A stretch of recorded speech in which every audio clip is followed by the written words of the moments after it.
Dia betul. Oh, nak tu. Ada badan lagi. Udah. Dia dah bapaknya dah ke. Ya. Alah. Udah, berdua.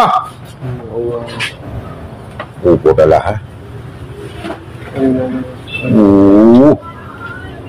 Dua ni sih. Hah? Tanya lagi. Jauh apa jenis ni? Jadi apa jenis? Kak. Ini sapi semental. Ini umurnya sekitar 3 tahun. Bobotnya mantap nih. Mungkin ada sekitar berapa badan? 300. Ya, 300 lah. 300 kilo Harga katanya 50 ya. 55. 55 harga, 55 juta. Ina bentar. Bentar loh.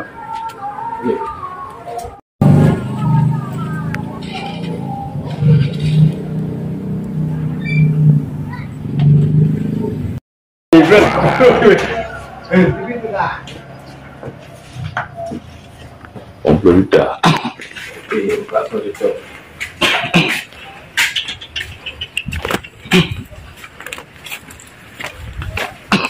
Mat lo juga betul ah.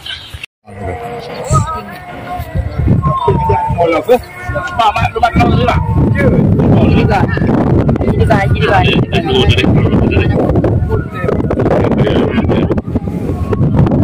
Mantap. Ada bu. Ronton. Ada video juga ni. Ada. Ni apa tu ada? Silakan bagi yang berminat. Boleh bu. Hello. Minandre. Berapa kilo bang? Lerto lebih eh? Lebih lerto kilo. Kalau balik bang. Bang, mau makan berdua. Dulu. Ini apa jenis bang? Mentar. Hah? Jenis mentar. Mental. Sementar. Mental ah? Iya tak berarti Australia. Oh, 100 ribu.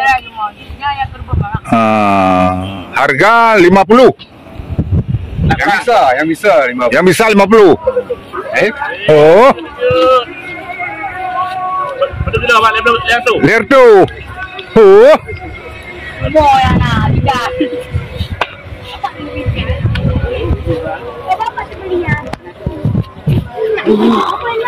Ba kampung lo lah.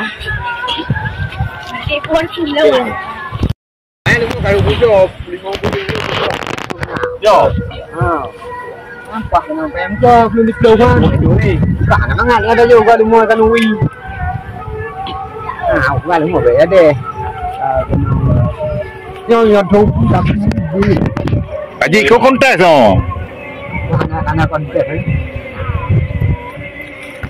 Ini ngandon nang kamu ya nah. Nah. Tu iya lemo yo. Ini bang.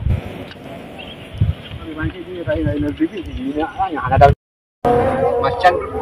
Hantam kamu bang. Ini anak-anak aje ilmu yang. Dua tiga bibit. Nama ada bibit di Rompangan. yang puan apa kah? Ya ada.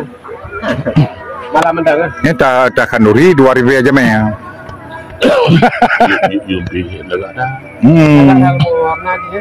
Warna laga. Yang waktu semua. Simental. Ya ini taruh lagi ni. Ya saya kan. Memang betul ni. Tidak kenal pun ke konsisten. Huh. Kaji nusa juga dia. Nak apa? Baik tengah pinjaman jadi apa? Hey, semental.